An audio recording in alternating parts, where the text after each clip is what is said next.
Bienvenue à toutes et à tous. Nous sommes à quelques mois des élections présidentielles au Bénin. Patrice Talon, à qui la Constitution autorise un second mandat, sera-t-il candidat ou pas? La question est sur toutes les lèvres. Le président Patrice Talon, en début de mandat, souhaitait quand même un mandat unique. Ensuite, à un moment donné, il disait aviser en son temps. Il reste quelques mois.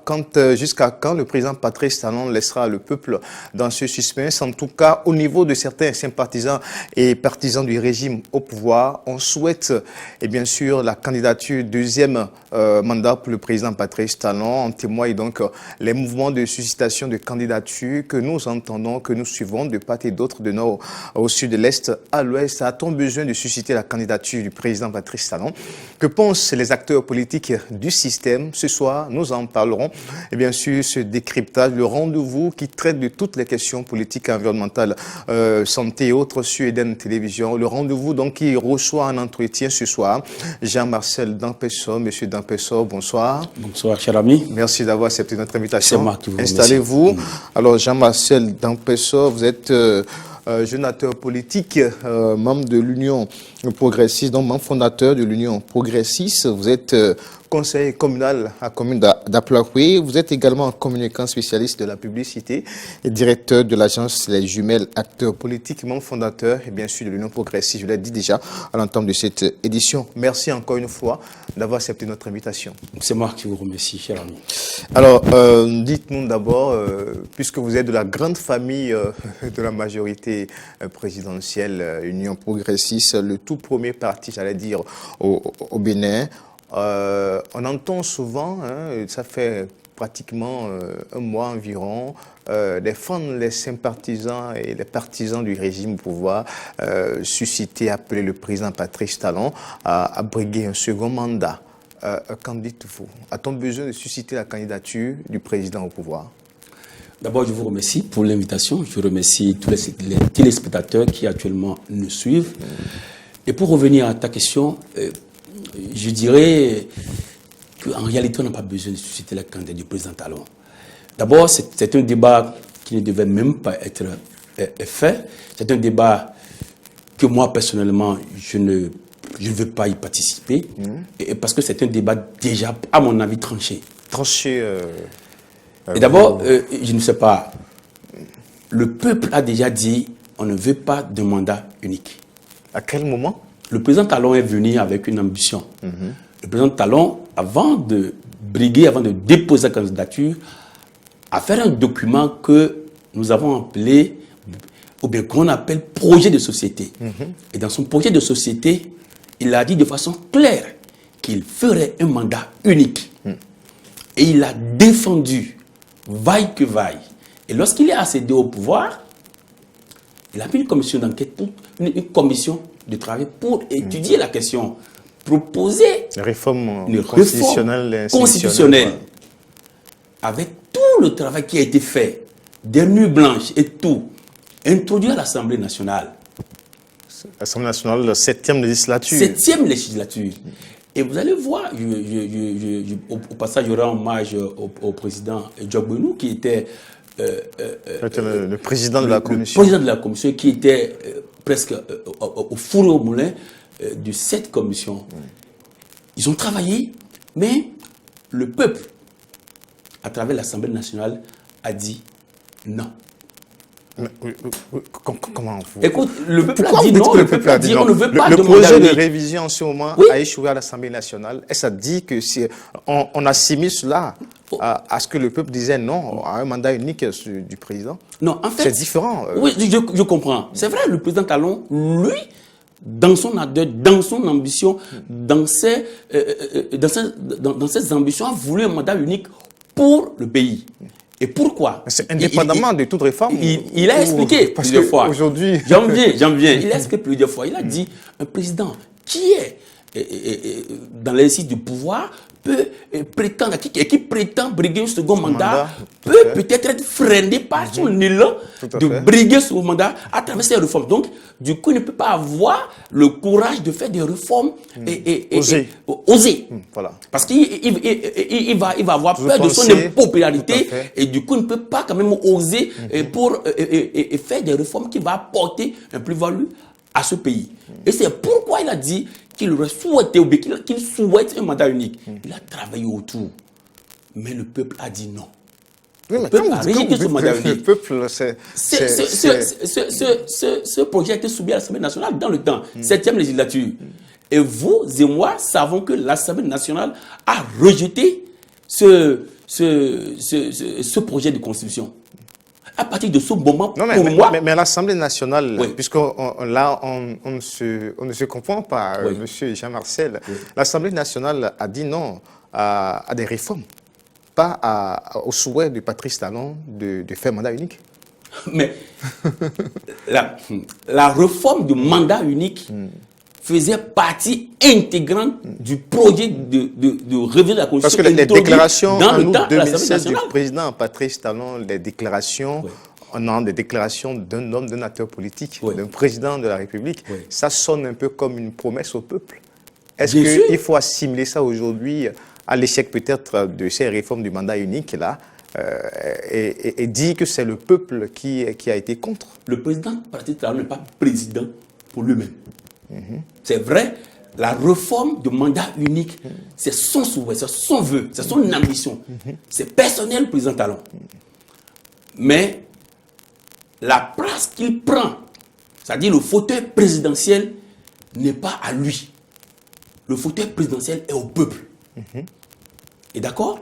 Et si le fauteuil présidentiel ne lui appartient pas, lui, il n'est qu'un locataire du fauteuil présidentiel. Celui à qui appartient le fauteuil présidentiel a dit, nous, on estime qu'en 5 ans, on ne peut pas terminer quelque chose qu'on a commencé. Et c'est pourquoi j'ai dit au départ que je ne souhaite pas, moi je ne serai pas dans ce débat de suscitation de candidature de président Talon, non. Pour vous, c'est tranché, le Pour président... moi, le président Talon, s'il remplit les conditions constitutionnelles, bonne santé et tout, il sera candidat. Et c'est mon souhait. Et ne pas l'être, quelque part même, c'est une injustice à certaines localités du pays. Alors, mais aujourd'hui, puisque vous êtes de la mouvance présidentielle dans le grand parti, aujourd'hui, quelle est la tendance réellement au sein? Est-ce que c'est le même raisonnement? Ça, c'est vous individuellement. Oui. Est-ce que c'est le même raisonnement au sein de votre regroupement politique? Moi, je ne saurais le redire parce que je n'ai pas encore participé à une réunion ou bien on m'a appelé pour une réunion concernant la question. Mais je vous donne un exemple. Moi, je suis du Koufo, plus précisément d'Aplakoué. Le président Talon a émis des programmes. Il y a des programmes, de très bons programmes de la rupture qui actuellement sont en cours. Je vais citer l'asphaltage. Dans le Koufo, un peu comme dans d'autres régions du pays. Pas dans le Koufo. Je vais en venir. Pas dans le Koufo. Le Koufo est programmé dans la deuxième phase de l'asphaltage. Par exemple, regardez Cotonou aujourd'hui. Si tu as quitté Cotonou il y a 2 ans, tu reviens, tu méconnais Cotonou. Tu méconnais Godomé aujourd'hui. Tu méconnais à Bomé. Tu méconnais Lokosa. Mais le Koufo, Aplakoué, Dogbo, Koulekambe et Djakotomé, c'est dans la seconde phase. L'asphaltage, le projet asphaltage prendra en compte ces localités dans la seconde phase. Et cette seconde phase, compte tenu de certaines variations, n'est pas arrivée jusqu'à la fin du mandat.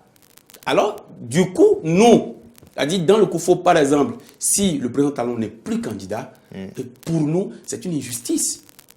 Parce que nous, on souhaite, le Koufo souhaite aujourd'hui qu'au moins le projet asphaltage prenne en compte certaines villes comme Dogbo, Aplakoué et Djakotomé. Mais vous en parlez quand même comme si, sans le président Patrice Talon, que le système est maintenu.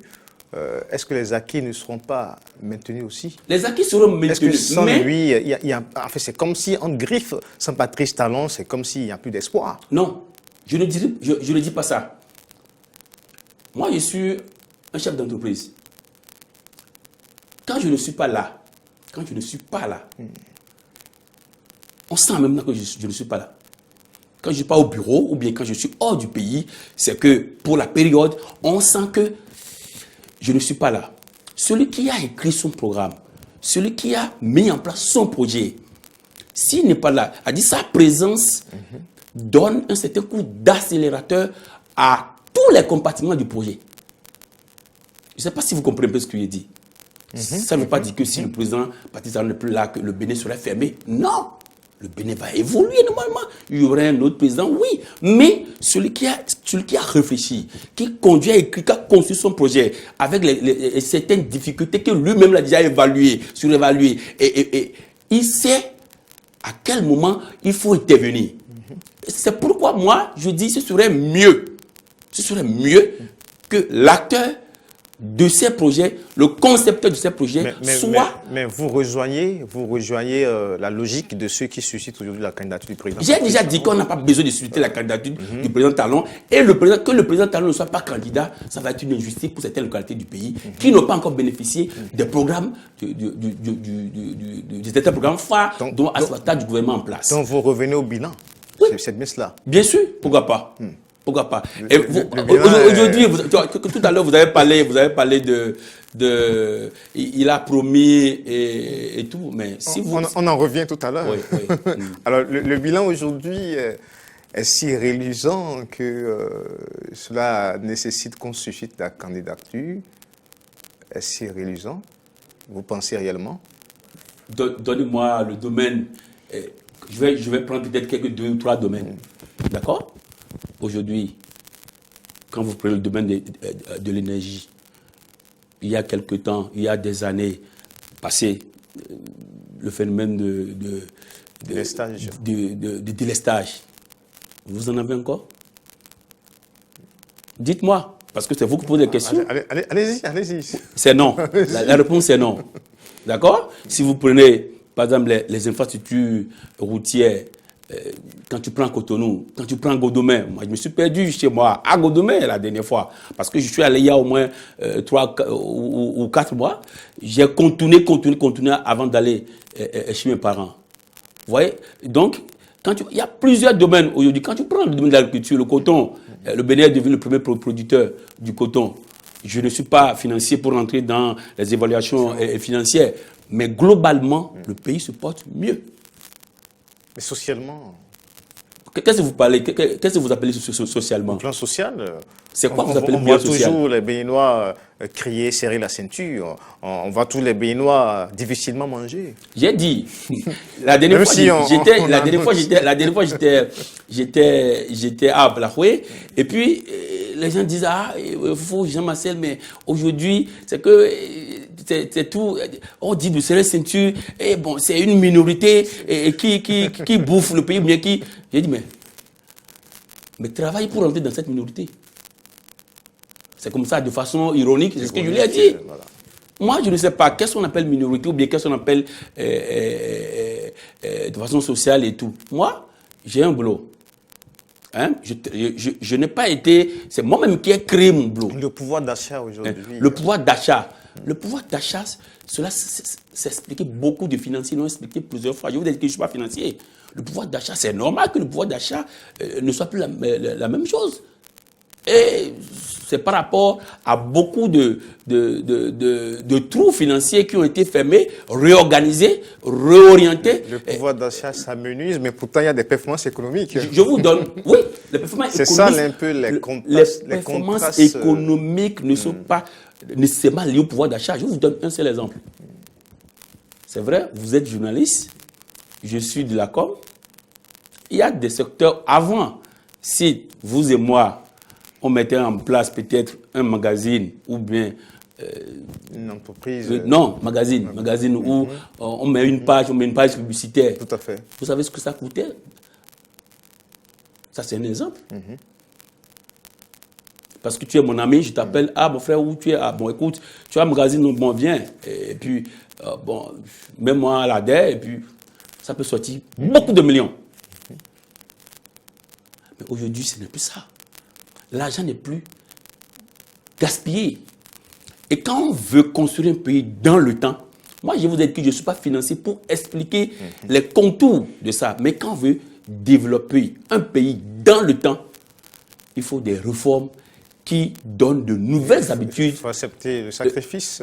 Je ne veux pas parler de sacrifice. Je ne veux pas parler de sacrifice parce que c'est vous, avant, on sort, vous appelez un copain, moi tu es où, mais on se voit à Moïto, on se voit à Ogri pour manger ça.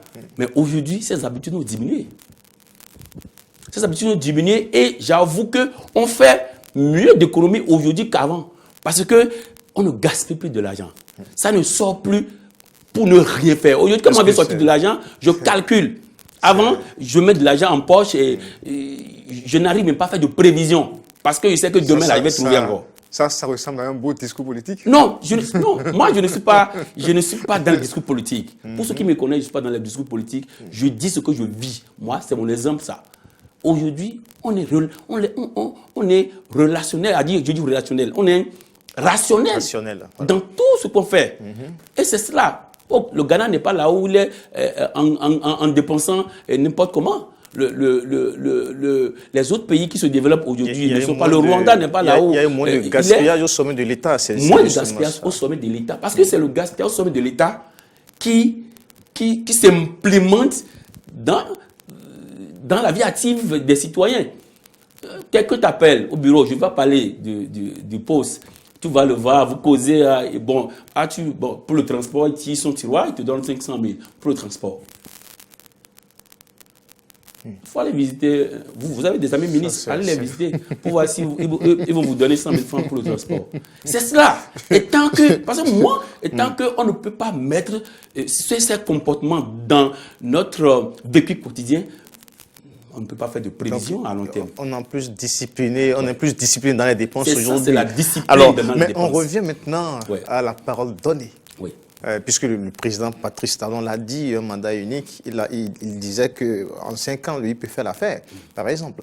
À un moment donné, quand la question lui a été posée, il disait qu'il allait aviser. Aujourd'hui, il ne l'a pas encore fait.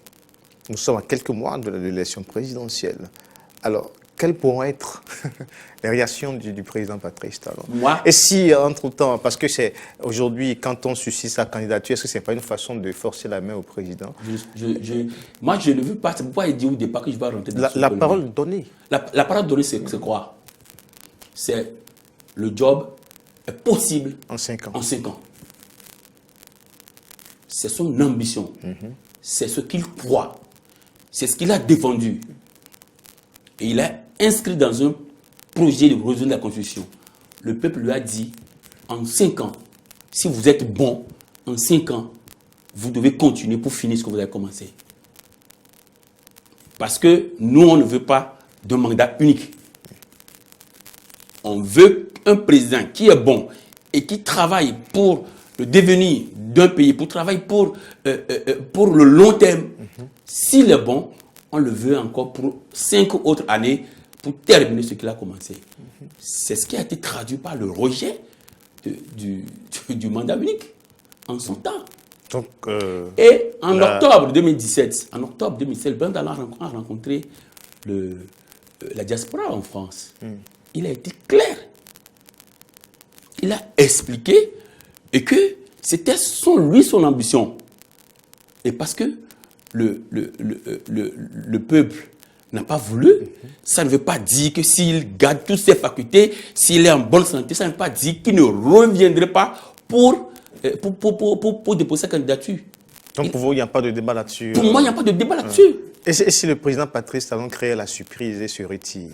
Ce serait personnel à lui. Et moi, ce ne serait pas ce que j'aurais souhaité. Et je n'aurais pas de mots. Sinon, pour moi, aujourd'hui, il n'y a pas de débat sur la situation. Non, pour moi, je ne ferai pas ça. Parce que pour moi, logiquement, le président Talon doit revenir pour faire un second mandat et finir ce qu'il a commencé. D'accord. Aujourd'hui, quelles sont les tractations au sein de la mouvance en tant qu'acteur de l'Union progressiste? Moi, comme je l'ai dit, je n'ai pas encore assisté à une réunion concernant ça. Mais moi, je travaille à ce que le président Talon revienne au pouvoir. C'est le minimum. D'accord. Alors, l'autre débat également, c'est vrai que ce n'est pas forcément la préoccupation, mais un mot sur le système de parrainage. Certains acteurs de l'opposition estiment qu'il faut retirer le parrainage au sein de la mouvance. Il y a eu entre-temps un peu de divergence quand certains pensent qu'il faut que les élus, maires ou députés, reçoivent l'aval d'abord de leur parti. Quand d'autres voix pensent que ça doit se faire comme ça avant de parrainer, mais quand d'autres voix disent qu'il faut laisser les élus libres, quelle est votre réaction par rapport à ces débats? Je dis, ce que je dis est personnel. savez, il y a des gens qui disent qu'il faut que les partis politiques contrôlent ça.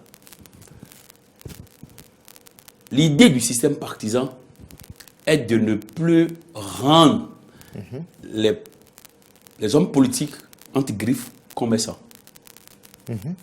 Il y en avait beaucoup, vous le dites. Oui, moi, savons que pour voter une loi à l'Assemblée dans le temps, c'est qu'il faut toujours déposer. Bon, c'est des choses que tout le monde pouvait... Parce que vous comprenez un peu. Tout à fait, tout à fait. Et l'idée est de démarchandiser, si le mot existe, la fonction du député.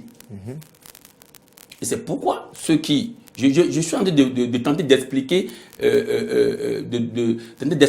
ce qui peut motiver, ceux qui défendent le fait que ça soit sous le parrainage des partis politiques, ça soit sous la houlette des partis politiques. Et donc... C'est votre position? C'est pas ma position. Je ne vais pas dire ma position. Pourquoi? Non, je vais en venir. Et donc, pour eux, il est quand même normal que les partis politiques organisent ça pour ne pas donner libre cours au marchandage Donc on a des élus qui ont les mains liées alors? Non, les élus sont membres de partis politiques. Mais des élus désignés. Et tous ces élus pour les maires, par travaillent... exemple, les maires qui ont été désignés et qui n'ont pas les mains libres. Non, écoute. C'est relatif. C'est relatif. Et ça, là, bon, tous les maires n'ont pas... Il y a des maires qui ont été élus, il y a des maires qui ont été élus sur la base de la nouvelle loi et tout. Moi, je ne vais pas faire ce débat. Mais ce que je dis, c'est que c'est quand même normal que quand tu appartiens à un parti politique, que tu suis la ligne du parti politique. C'est normal. Tout à fait. Le député n'est pas député parce qu'il a quitté sa chambre pour être député. Le député n'est pas député parce que ses beaux-parents ou bien... C'est le parti qui l'a mis sur liste. Voilà. C'est le parti qui a travaillé pour qu'il soit élu député. Le minimum est d'écouter au moins le parti politique, le parti qui t'a envoyé en mission avant de prendre une décision de parrainer tel ou tel candidat. Ça, c'est mon point de vue personnel. Mais des voix plus crédibles que la mienne, on dit que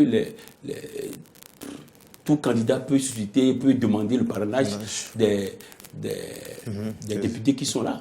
Donc, pour moi, le problème ne se pose pas. Mais un député, parce qu'il sait qu'il n'est pas allé à l'Assemblée par le touchement d'un groupe de famille, mais par un parti politique, il a normalement le devoir d'écouter le son de cloche, d'écouter de son parti politique avant de prendre décision de parrainer tel ou tel candidat. Et que répondez-vous à certains, aux jeunes de l'opposition qui exigent le retrait du parrainage?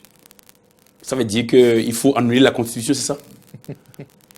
On a travaillé pour une Constitution. On a mis en place des commissions pour réfléchir, pour écrire. Et du jour au lendemain... Puisqu'ils estiment que c'est de l'exclusion. Mais non. J'ai dit à des gens qui... je vais parler même de Maître Migrant, qui a été clair sur la question. Il a dit qu'un homme politique, un présidentiable, quelqu'un qui est un potentiel candidat, peut demander le parrainage de tel ou tel député, même de la mouvance. Je pense que c'est un problème de management. S'il manage avec les partis politiques, et les partis politiques leur donnent l'aval avec le député, je pense que le problème ne va pas se poser. D'accord. Monsieur Jean-Marcel Dampessor, membre fondateur de l'Union progressiste sur ce plateau, on a parlé bien sûr des appels à candidature tous azimuts. Patrice Talon a-t-il avisé finalement, pour vous, le président Patrice Talon, la Constitution l'autorise à faire un second mandat, et pour vous personnellement, et bien sûr pour les œuvres de développement et surtout les projets en cours, votre souhait, c'est voir le président Patrice Talon briguer un second mandat pour les campagnes de suscitation ou les mouvements de suscitation. Pour vous, ce n'est pas un débat, la question est tranchée, votre souhait est clair, avoir le président Patrice Talon briguer, ou voir le président Patrice Talon briguer un second mandat. Pour ce qui est des parrainages, vous l'avez exprimé sur ce plateau, les députés, les élus concernés, et bien sûr c'est normal que ces élus puissent quand même de concertation avec leur base politique et prendre les décisions qu'il faut. Vous l'avez dit, pas question de retirer pour vous le parrainage, c'est des avancées au plan politique au Bénin. Merci à vous. Est-ce que vous avez un mot à l'endroit de cette jeunesse qui vous regarde aujourd'hui pour conclure? Pour conclure, je dirais à la jeunesse que la jeunesse la jeunesse politique d'abord, je lui dirais de se battre pour retrouver sa place dans les arènes politiques de l'État, dans les partis politiques, parce qu'aujourd'hui, on ne peut pas se lever du jour au lendemain pour dire je vais briguer ou tel poste. Donc, il faut nécessairement faire du militantisme et mériter là où on va te placer, la confiance du parti politique. Deuxième chose, je vais dire que le débat de la candidature du président Talon ne doit pas être fait aujourd'hui. Le peuple a tranché depuis 2017, je pense, 2017. Depuis 2017, le peuple a dit non, on ne veut pas un mandat unique. Aujourd'hui, la Constitution donne la faculté, ou la Constitution donne le droit au président Talon de briguer à un second mandat. Mon souhait, c'est qu'il le fasse pour le bonheur du Bénin, pour le bonheur surtout de mon Koufo natal. Je vous remercie. Merci Jean-Marcel Nampessor. Merci également à tous nos amis téléspectateurs d'Eden Télévision. Décryptage mardi, jeudi, 19h sur Eden Télévision. Au revoir.